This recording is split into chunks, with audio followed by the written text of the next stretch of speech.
علاقے کی سب سے بڑی محل نما کوٹھی کے بڑے اور سب سے ٹھنڈے کمرے میں سیٹھ صاحب ویڈیو کال کرنے میں مصروف تھے۔ یہ کال مدینہ شریف مسجد نبوی میں کی جا رہی تھی، جہاں آج سیٹھ صاحب نے اپنے والد والدہ اور دوسرے قریبی مرحومین کے ایصال ثواب کے لیے، کاروبار میں برکت کے لیے، صحت و سلامتی کے لیے مسجد نبوی میں 500 افراد کی افطاری کروانا تھی۔ وہ ویڈیو لنک کے ذریعے انتظامات کا جائزہ لے رہے تھے۔ وہ خوش تھے اس ثواب کا اندازہ کر کے جو اس افطاری سے انہیں ملنے والا تھا۔ علاقے میں واہ واہ بونس بین تھی۔ ابھی افطاری ہوئی ہی نہیں تھی کہ ہر جگہ ان کی سخاوت کے چرچے تھے۔ آج کے دور میں ایک دو بندوں کی افطاری کروانی بھی مشکل ہوتی ہے، اور سیٹھ صاحب نے مدینہ سے دور رہ کر مدینہ میں 500 افراد کی افطاری کروائی ہے۔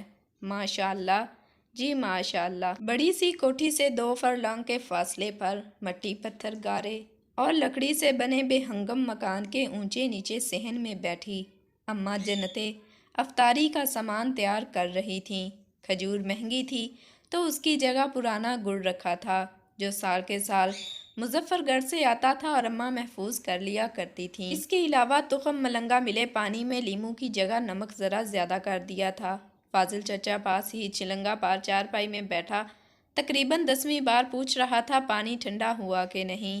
اماں نے ہاتھ پانی کی بالٹی میں ڈالا اور بولی ہاں ٹھنڈا ہے، سارا دن چھاؤں میں پڑا رہا، ٹھنڈی ریت پر اوپر بوری تھی گڑھے پر، اب بھی ٹھنڈا نہ ہوگا، لگتا ہے تجھے آج روزہ کچھ زیادہ ہی لگ رہا ہے۔ ہاں بھلی لوکے، آج تو پیاس سے دم نکلے جا رہا ہے، آج کیا برف نہیں آئی کہیں سے؟ اماں جنتی کی بجائے لڑکا دانش بولا، ابا گیا تھا میں آنٹی رخسانہ کے گھر پر، وہ کہتی ہیں کہ بجلی ہی نہیں، برف کیا بنے؟ ابا، دانش تھوڑا وقفے سے پھر بولا، ہاں پتر ابا، آج وڈے چودھری جی نے مکے مدینے میں افطاری کروائی ہے، وہ بھی پورے 500 بندوں کی۔ بوڑھا فاضل حیران سا ہوا، مکے مدینے؟ ادھر کوئی نہیں تھا افطاری کرنے والا؟ ابا وہاں ثواب زیادہ ہوتا ہے نا، وہ وڈا گھر ہے نا رب کا، ہمیں بھی کبھی کرا دیتے تو ثواب ہی ہونا تھا۔